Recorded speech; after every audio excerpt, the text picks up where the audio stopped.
Welcome to another edition of Defo on 5. Great to be with you, Jeff DeForest and Mike Lubie Lubitz, who I think should be included in the title of the show. We talked about this a little bit yesterday. I don't know that it gathered a whole lot of steam in terms of the movement to get Lubie mentioned in the program. We contacted Scoop Skolnick, Ethan Skolnick, who runs the whole network. And we went right to the top. This wasn't messing around. We went right to Moonvest when he was running CBS and said, hey, can you just put like a little thing there with Mike Lubie Lubitz? And while Scoop was very much in agreement that you deserve the acknowledgement, I haven't seen that change yet. So it's Defo on 5. Good to be with you. And since we have limited time, which is our own choice, it's not like, they came to us from 5 Reasons and said, hey, can you keep it to 15 minutes? The old man's not interesting after 15 minutes. But it takes me 15 minutes to get to my name. So Yes, that's it one does. of the problems that we have. Let's begin with this. I remember when gambling was a completely taboo subject when Mhm. it came to sports. And it was not recognized at all by the people in the sporting world, except to kind of hush hush say, like with a little aside, oh, well, there was a lot of action on that game. Right? Like the Yankees would lose the World Series in game 7. Man, there was a lot of action on that game, and it was all with the opposition. And that was it, and people enjoyed vicariously. I think people do enjoy hearing stories about other people getting buried financially, right? Bezos, all of a sudden, it all goes up in smoke, right? The rocket ships, they get shut down. Everything else that he's doing, the girl leaves him. Laura Sanchez goes back to the guy that she was with before, and everybody kind of, you see that rich bastard, he had that coming. I don't know. There's a certain sense of thrill, I guess, for some people in other people's failures, especially when they've been wildly successful. Gambling, for some reason, was so taboo in the sports talk industry that I was flashing back on an incident. I remember I was actually at the track at the time, and I was doing a shift on 790, the ticket, which had come on board as a new renegade station to challenge the leader, the all sports leader, WQAM, 560 WQAM, where I also worked for many years. And an unfortunate incident caused me to take a little detour there. And then after working my way back around, here's the opportunity 790. They put me on at night originally, 7 to 10, which is still, was at the time still a viable time slot. I used to take call after call, Louis. I would just sit there and go, okay, Manny from Miramar, you're on the air. You know what, Defo, the Heat really suck. I don't know what they're going to do. Well, I don't know what they're going to do either. Thank you very much for your call. It was great. It was probably, I never really worked a day in my life, if you think about it. Mhm. Well, I don't know how you feel about it. Your work is a little more arduous than mine has been over the course of time. Artemis. Most of it is just worrying about the politics of Yes. dealing with management and wondering when they're going to come to you, look you not really in the eye, but kind of look away at their desk and say, sorry, but we're going in another direction. 100%. You've done a great job. It's nothing about you. Well, then why am I leaving? Why am I getting Exactly. fired here, you asshole? I'll go that direction. Exactly. Yeah. I always think I'm flexible and versatile and I can go in any direction. You want Any me to direction. talk about whether or not Kevin Durant needs to win another title to justify his legacy? I'm more than happy to do that, right? If the alternative is no job at all, then Exactly. that would be a very viable option. I would have to think, but and I remember this guy. It was a guy named Steve White, who was briefly the program director at 790, and he ended up, and this was one of those things where later on in life you go, he got what he had coming. This asshole. Yep. Is that the second time I've used the word asshole? And Yes. Yes, I don't know what's going on with me here today. I better clean it up. Anyway, and he calls me. He says, I was working a night shift, and he wanted me to substitute for the morning drive show, which was Joe Rose, and I think it was Joe Rose pretty much by himself, or maybe with Zach. And I said, yeah, sure. And then he had to say something else, right? I mean, obviously they trusted me to do this. They knew that the 7 to 10 night slot was just something that I had taken to get involved with the station because I was working at a station that seemed like it was heading in a very poor direction, even though I was doing pretty well there. And he says to me, and don't make the whole show about gambling. It Yeah. still rings in my ear. Now I'm punching away at the track as he's telling me this. He actually And says I had this. to assure him, no, don't worry about me. I won't be mentioning that. Now look what's happened, Libby. I mean, Exactly. look what has happened. Every former babe from ESPN is on a gambling show now on FanDuel TV. Right? You got Michelle Beadle. You got any number of other ones that are on Lisa Kearney. was on ESPN, a hot blonde who now is all over gambling. And you're wondering, did these people ever gamble in their lifetime? Yep. Every Do, time. do they even have a semblance of a clue of what torture it is to be involved in gambling on sports and not necessarily to make a living, but just to even have some fun? A witness last night's game, and this is why I always talk about this. Gamblers die with their mouths wide open. And it's because right before you pass away, your last breath flashing in front of your eyes, as you see the white light, is the amount of money that you lost lifetime. And you're like, huh? I admire our friend Andy, who keeps an actual computer accounting of his wins and losses. I'm like, that's insane. That would take the entire fun out of it, first of all. And second of all, I mean, who wants to know? I don't want to know. I lose 200 at the track. I tell the wife I broke even. Nah, nothing. Yeah, I might have lost a half a buck. That's about it. Last night, though, what did we say? I mean, we were laughing yesterday about the fact that the Knicks had achieved the number one ranking in power rankings in whoever this columnist was from CBS Sportsline. Trying to be a wise guy, right? Well, you know what? I think the Knicks are the best team in basketball right now. So who are they playing? They're playing the Charlotte Hornets, who had 20 wins going into this ball game out of like 60 outings. So they're a 333 team. They don't have LaMelo Ball, who injured his ankle and is out for the season, and he basically was the last hope they had of winning any basketball games was having a healthy LaMelo Ball. That's off the table, and they're playing the Knicks, who had won 9 in a row, 10-point underdogs, and the Knicks are up at halftime by 16 points, I believe. Oh, geez. 16 points at halftime. They're cruising. So what happens? The Knicks shoot 30% in the second half. They fall completely apart. They give up like 40 points in the third quarter. And the Charlotte Hornets come out not just with an outright win, but they win by 7 going away. Oh, my God. Impossible. Nobody could have predicted that, except for the fact that if you want to make money gambling, and FanDuel will be, I don't know that they'll ever have anybody just get up on TV and say, hey, listen, the only way to beat this system here, beat the business, is to be a complete contrarian, but you have to fire at the right times. And you have to be bold. You have to stick to your guns. You have to stick to your convictions.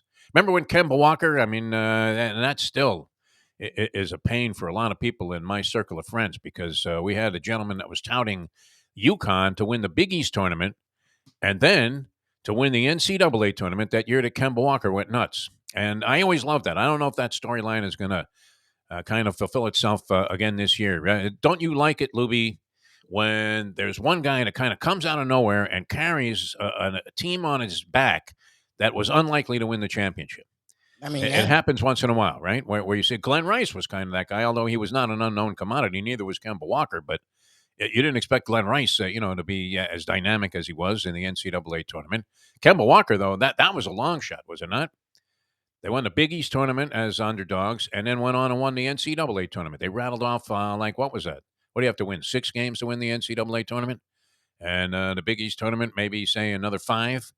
So they rattled off 11 improbable victories in a row. And had you parlayed $100 on the first game and had the guts to stick with it, to be a contrarian, you'd be a rich man today. You wouldn't have needed to worry about, I can't believe somebody told me about Google when it was at $1.40. Or any of that stuff. You would done well. I like when that storyline takes place. Usually it's the opposite, that some guy that's expected to carry a team ends up flat on his back and being carried out in a body bag. Yep. Who was that guy? Morrison from Gonzaga? Remember that guy? He was a big-time shooter, and, he flamed out in the pros. Adam Morrison. Yeah. Was a disaster, was going head-to-head with Reddick that year. Unbelievable. Yep. Yeah, I mean, it's inevitable that that's going to happen. If you're going to tune into the NCAA tournament, pick a guy that you think is supposed to be great. I don't know who it's going to be this year. And that guy will inevitably fail completely, fall flat on his face. Yep. And then some schmake comes out of nowhere, right? I mean, even Steph Curry fit that category a little bit, although his team didn't win the championship. But when you saw this little skinny rail, waif-like kid from Davidson. Davidson, yep. Did you think, oh, wow, that guy's going to be a great pro? No. No. He weighed 170 soaking wet. Improbable guys, and you always love that when that guy kind of emerges. That Walker year was incredible though, and Kemba Walker was animalistic as he carried UConn to a men's basketball championship when it didn't even look like they were going to get out of the second round of the Big East tournament. But you have to be a contrarian if you're going to make any money in any kind of wagering venture. You have to go against the favorites. You have to go against common wisdom. You have to go against all the logic. And this is the interesting thing. All the logic that they're giving you on these FanDuel shows now. I'm watching Michelle Beadle and two nondescript guys that look like they slept in the trunk of their car last night. The guys on Proline were better dressed than these guys. I don't know if you remember that show from the USA Network, Proline, with various characters there. Who's the guy? Lee Pete was the name of the host, and he was perfect. He would just go, well, it was a tough week last week for a lot of our guys, but I tell you who was on fire was Chip Chirimbus over there. And then he turned to Chip, and Chip looked like, he had borrowed his jacket off a public defender. And then he would proceed to tell you that he had the lock of the century coming up. All you had to do was call his phone line and pay $99. He was going to give it to you, and you're going to walk away a big winner. How much would you have to bet on a game if you were paying $99 just to have a guy tell you A or B? Which, he probably had his dog making the pick. And, and that was the status of it. But now, I mean, it's big business. And everybody who was on the Knicks bandwagon yesterday ended up crushed as they lose. How could that possibly be? We even kind of snickered and said, well, it's going to be 10 in a row, thinking that there's no way they lose the game outright. They were 10-point favorites in this ball game and up 66-50 at halftime, Lubie. 66-50. That's the NBA, and that's why a fool and his money are soon parted. And it happened again. A lot of quarterback stuff going on. And it wasn't a very popular topic yesterday, so we had kind of a scant number of viewers here for the Defo on 5. It was very disappointing. And we talked about, it was labeled quarterback carousel. So is it true, 5 Reasons Network sports fans, that you don't care about anything but basketball? Is that true? And not even basketball, not even Knicks. I mean, at least just on Nick hatred alone, you would figure this thing would get 1,000 views that we were talking about yesterday. Nothing. All right. Nick hatred is not strong with the younger audience. Come on, guys. You guys got to wake up. There's a lot of other stuff out there. I'm not, one to tell a sports fan how they should be a sports fan. Well, you ought to go to more games.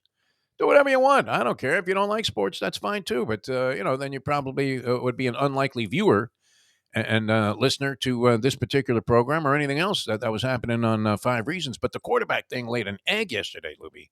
An egg. And yet, I mean, did it not dominate the news? Yes. Think about it. You're Saquon Barkley, and you're carrying this guy, just like Kemba Walker carried UConn on your back. You're carrying Daniel Jones 100%. To a $160 million contract. And it's funny, too, because you would think it would be an honor to be labeled as the franchise player. Wouldn't you? No, I mean, if I said, hey, Lubie, you know what? I'm okay at this, but you're really the franchise guy here. Yeah. Without you, we're nothing. I mean, wouldn't that be quite a distinction? Something that you would carry with great pride. But instead, it's like, they slapped him with the franchise tag. Yeah, it's a way to avoid a contract. That's the problem. Organizations ruin everything. So he gets $10 million, and he's got to look at Daniel Jones making $40 million while he's getting hit in the face and kicked, and guys are biting his hand at the bottom of the pile there, and he's trusted with the entire fate of the New York Giants football team. And here's Daniel Jones lobbing passes out into the flat there, trying to, hey, Saquon, catch that and run. Padding his stats with brilliant plays by the other player, and he's making 1/4 of the money that Daniel Jones is making. And that seems like a stretch to me. I know it's the going rate. And, when we talk about it with like some 220 punch and Judy hitting second baseman making $8 million a year, and you're thinking, $8 million a year? The Babe had to hold out for $100,000. I mean, it's a different world. But it still isn't that different world that Daniel Jones, who was average, he just went from sucking to being average. So the Giants are happy to have average, is making 40. I mean, the cap is still the cap, and it's still going to eat up a huge chunk of their cap. And unlike the Jets, they don't have a lot. They won off of, wow, they're well coached, because they have issues everywhere on the New York Giants. And now you're paying Barkley and Daniel Jones. You now can't pay other players. I thought it was a stupid deal, and I think they're giving Daniel Jones way too much credit. The Barkley deal, I don't know. It seemed like a bargain. I'm surprised at the franchise tag. And I guess what is the formula there? You take the top 5 salaried players at the position and average that out, and that's what the franchise guy gets. Yes. So if there's one guy making $20 million, and the bottom guy is making $4 million, and it equates out here. Running backs are getting $10 million a year. Yeah, it's not a ton, but Yeah. it's still $10 million a year that they weren't paying Saquon Barkley before. True. That is true. But, they had him under. I mean, is the NFL, well, when they start paying out these big salaries, what's great about that is they don't have to pay him. No, you can restructure. You It's can. all fallacy, right? I mean, the guy's got $180 million on his contract, all of it backloaded into the final year, which you'll never see. Well, the thing is, nowadays they're starting to. The players are bitching about guaranteed money. Yeah. So it's not exactly true. Like Geno Smith's contract, he's making like 20 something a year, but upon signing it, he got 40 automatic. So they are Yeah. into that 40 million. Well, and Deshaun Watson, kind of, All guaranteed. ruined it for any franchise when the Cleveland Browns, in what seems like an act of complete lunacy, It's guaranteed him $240 or $236 million, Yes. something in that neighborhood. And now Lamar Jackson, who is a better quarterback at this point Yes. than Deshaun Watson, Yes. and doesn't have to prove that he can do it again, and he negotiating for himself wants that same guaranteed money, and nobody's going to give it to him. Nobody. No, it's crazy. Nobody. The Baltimore owner, I believe, the guy with the teeth, he's among the richest. What did this guy do? You usually, have some idea what the guy did in business that owns a team. I have no idea what this guy did. But he's a good-looking cat, and supposedly he's among the richest owners. But he doesn't want to guarantee Lamar Jackson's contract, and they've hit him with like a non-restrictive franchise tag, which means any other team can offer him whatever. And then the Ravens would have a chance to match that. So there would be little incentive for any other team to offer him a big contract, unless, of course, they thought that the Ravens were going to match it, and that would snooker him against the salary cap. Would you be willing to take a bluff there? If you were saying the Houston Texans and offer Lamar Jackson like $800 million guaranteed and figure Baltimore's not going to let him go? No, because, that what happens there. It's kind of like the old Honeymooners episode where Ralph thinks he has a couple of rich friends that have come back into his life. So they invite Ralph out to dinner, and he says to Norton, hey, let's just make a gesture here. They'll never let us pay. We'll reach for the check. Yeah. And it turned out the other two guys were phonies. They were empty. They didn't own the shirt on their back. And so when Ralph reached for the check, they said, oh, thanks, Ralph. And then he was left to say, like a lot of gamblers on the Knicks last night, a hamina, hamina, hamina, hamina. Speaking of gambling, golf is a great bet. I'm going to be lamenting the next couple of days my action in the Tournament Players Championship pool. And is that not the lone distinction that Jacksonville enjoys on a positive side? Otherwise, the city is a complete dump. Well, the Jags. But they do have the Sawgrass, TPC Sawgrass with that island hole. Other than that, what is the next best feature of Jacksonville? Some closed dog tracks? I'm not sure. Anybody ever go there just out of, hey, I'm going to go to Jacksonville and sit on the beach? My brother lives there, and he loves it. I don't know.